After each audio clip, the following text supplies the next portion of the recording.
अस्सलाम वालेकुम एक्वेरियस, मैं हारिस अज़मी प्रोफेशनल एस्ट्रोलॉजर आपकी खिदमत में हाजिर हूँ इस हफ्ते का एस्ट्रोलॉजिकल रिसर्च वर्क लेकर। एक्वेरियस बड़ी खुशियों का हफ्ता है।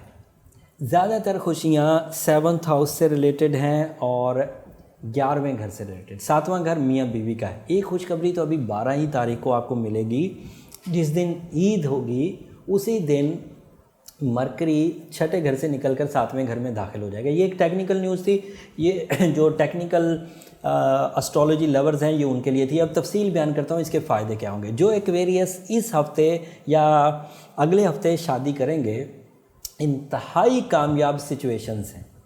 जो शादी की प्लानिंग करेंगे उनको वहाँ पर सक्सेसेस मिलेगी। लेकिन अगर इस वक्त हस्बैंड एंड वाइफ मतलब ताल्लुक़ जो ऑलरेडी बन चुका है उसमें देखेंगे कि शौहर वाली साइड अगर वो एक्वेरियस है तो वो बहुत फैमिली वेलफेयर में दिलचस्पी ले रहे हैं, ग्रोथ की कोशिशें कर रहे हैं, उनका लव लेवल इन्हेंस हो रहा है, वो अक्लमंदी से अपने घर को चलाने की कोशिश करेंगे, रिस्पॉन्सिबिलिटीज़ भी निभाएंगे। अगर कोई एक्वेरियस हस्बैंड एंड वाइफ में से कोई एक भी था और उसमें कोई कशीदगी पाई जाती थी मियाँ बीवी के दरमियान या बिज़नेस पार्टनरशिप के दरमियान कोई कशीदगी, कोई अनस्टेबिलिटी पाई जाती थी, तो आप यकीन कर लीजिए इस हफ्ते से वो रिज़ॉल्व हो जाएगी। जुपिटर 7th हाउस में आकर मियाँ बीवी के तल्लुकात को बहुत बेहतर करता है। और जो लोग न्यू रिलेशनशिप के बंधन में बंधने वाले हैं उनके लिए भी ये बहुत पॉजिटिव न्यूज़ है। अगर बीवी एक्वेरियस है तो वो इंटेलेक्चुअल लेवल हाई होने की वजह से घर गृहस्थी को जल्दी संभालने लग जाएगी। और अगर न्यू बंधन में बंधने वाले एक्वेरियस में से मेल साइड एक्वेरियस है तो वो बहुत जल्द ये समझ जाएगा कि लाइफ पार्टनरशिप कितना बड़ा फ्रीज़ा या कितनी बड़ी जिम्मेदारी थी, तो वो ज़्यादा गलतियां नहीं करेगा। जल्द ही वो फैमिली को संभालने, लीडरशिप का रोल अदा करने और एक अच्छे थिंकर की तरह, एक अच्छे रिस्पेक्टफुल थिंकर की तरह फैमिली को संभालना शुरू कर देगा। फिर इसके अदरवाइज़ एडवांटेजेस के इन दोनों के दरमियान जो लेवल ऑफ अट्रैक्शन है वो सिर्फ जज्बाती कैफियत पर मबनी नहीं होगा, उनके दरमियान ज़हनी हम आहंगी कुदरती तौर पर मरकरी के 7th हाउस में आ जाने से पैदा होगी। ये तो सिर्फ एक मरकरी के 7th हाउस में 12 तारीख को अपीयर होने से ये वाली फैसिलिटीज़ मुयस्सर हैं। बट 7th हाउस ऑलरेडी खाली नहीं था। 7th हाउस में वीनस था, the lord of love and care. 7th house में मार्स था, the lord of immigration and higher level of energies. And 7th house में ही सन था, the lord of big decision, risky decisions, brave decision and executive accurate decisions. So in 3 सितारों की facility और अब ये चौथा मरकरी वहाँ पर आ जाने से partnership, life partnership, new life partnership, इन सब में बहुत इस्तेहकाम पैदा होगा। और इस साइड से तो एक्वेरियस एक स्मूथनेस महसूस करेंगे। इसके एडवांटेजेस बिजनेस पार्टनरशिप में भी देखने को मिलेंगे। वहाँ प्रॉफिट्स, रिस्पेक्ट एंड आसानियाँ, न्यू इकदामात, ये सब पॉसिबल हो सकेंगे। और दूसरी जो पॉजिटिव न्यूज़ थी एक्वेरियस के लिए वो है जुपिटर के 11th हाउस में डायरेक्ट होने की, सेम डे को, ईद वाले दिन, ईद की खुशियाँ, मरकरी के अगले हाउस में जाने की खुशियाँ, इंटेलेक्चुअल रेट बढ़ने की खुशियाँ, मियाँ बीवी के दरमियान जहनी हम आहंगी पैदा होने की खुशियाँ और साथ में जुपिटर की वजह से गुड लक प्रोड्यूस होने की खुशियाँ भी उसी दिन मुयस्सर आएंगी। 11th हाउस में जुपिटर सडन गेंस करवाता है, दोस्तों की तरफ से ऑफर्स आएंगी, पूरा साल रहेंगी अब ये चीज़ें। अब इसने इस साल रेट्रोग्रेड नहीं होना और आपके 11वें घर में रहना है पूरा साल।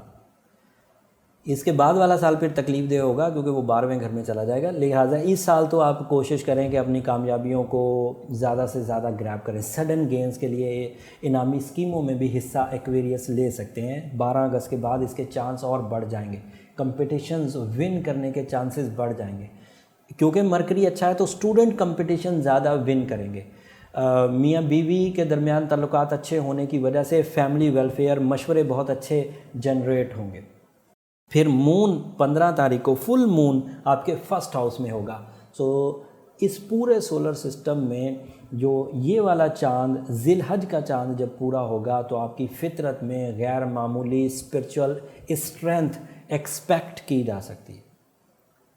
अब आप इन सब खबरों को अगर मिला लें तो मियाँ बीवी के रिलेशन का ग्रोथ, दोस्तों की तरफ से रुझान, कंपटीशंस का विन करना, स्पिरिचुअल ग्रोथ, ये सब मिलकर इस हफ्ते को काफ़ी सक्सेसफुल बनाने वाली है।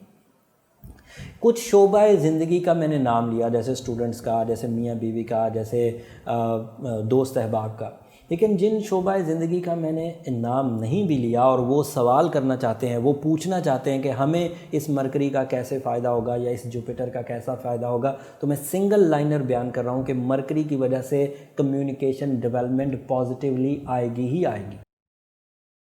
टीचिंग एंड लर्निंग कैपेसिटी बढ़ेगी ही बढ़ेगी। जुपिटर के डायरेक्ट होने से गुड लक बढ़ेगी। तो आप किसी भी शोबे से रिलेटेड हैं, आप अपने माइंड स्किल्स को ग्रोथ में देखेंगे, लक स्किल्स को ग्रोथ में देखेंगे, इमोशनल एबिलिटीज़ को ग्रोथ में देखेंगे। तो इन 3 सब्जेक्ट्स का, इन 3 टूल्स का, इन 3 वेपन्स का आप ज़िंदगी के किसी भी शोबे में इस्तेमाल करेंगे, कामयाबी आपको मुयस्सर रहेगी। उसके बावजूद, इन 3 फैसिलिटीज़ के बावजूद अगर कोई एक्वेरियस लिंगर ऑन है, नहीं कर पा रहा है, तो फिर उसे अदरवाइज़ आर्टिफिशियल सपोर्ट की ज़रूरत पड़ेगी। उसके लिए पहले वो अपना इनफरादी जायचा, अपना लाइफ चार्ट बनवाने की कोशिश करें। वो फैसिलिटी एस्ट्रोजेम्स भी आपको दे रहा है। अगर आप नीचे नंबरों पर कॉल करेंगे तो वहाँ से आप अपनी प्रोफेशनल सेशन के लिए अपॉइंटमेंट ले सकते हैं। उसके लिए नंबर नीचे चलते रहते हैं। पूरी टीम आपकी रहनुमाई के लिए मुयस्सर है। ये इस हफ्ते का ओवरव्यू था एक्वेरियस। जनरल रेमेडी आपको दे देता हूँ। 8, 9 और 10 तारीख को सूरह शम्स दिन में 7 दफ़ा पढ़ने से आपको बहुत फ़ायदा होगा। ये नेक्स्ट लेवल का एक स्पिरिचुअल इवेंट है जो रमज़ान के बाद दूसरे दर्जे पर आता है। बड़े 10 दिन हैं, आपके लिए मुफीद होंगे और इन बड़े 10 दिनों में 8, 9 और 10 तारीख बहुत इंपॉर्टेंट है। अगर आप अपना बर्थ स्टोन पहनना चाहें तो एक्वामेरीन या टर्मलीन की तरफ जा सकते हैं, लेकिन इस सिचुएशन में आपको एमरल्ड या रूबी की तरफ जाना चाहिए। ये हाईली रेडिएशन प्रोड्यूस करने, हाईली फ्रेंडली रेडिएशन प्रोड्यूस करने के बड़े सोर्सेज हैं और ये जनरल रेमेडी है। जब अगर आपने अपने इंडिविजुअल जायचे की तरफ जाना है तो उधर ये वाले स्टोन्स नहीं होंगे। हो सकता है कि वो बिल्कुल यकसर तब्दील स्टोन्स हों। इन एडवांस आपको ईद मुबारक। ये ईद से पहले आखिरी वीडियो थी। अगले हफ्ते ये जो आपको मार्स 7th हाउस में मिला हुआ है ये नहीं मिलेगा।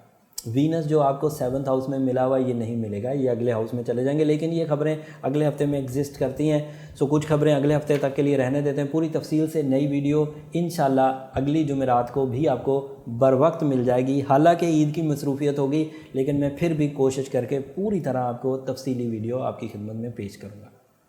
अपनी दुआओं में खुसूसी तौर पर मुझे याद रखिएगा, ईद वाले दिन भी और हज वाले दिन भी। जाते जाते चैनल को ज़रूर सब्सक्राइब कर लीजिएगा, इससे हमारी हौसला अफजाई हो जाती है। अगली वीडियो तक इजाज़त दीजिए। अल्लाह निगहबान।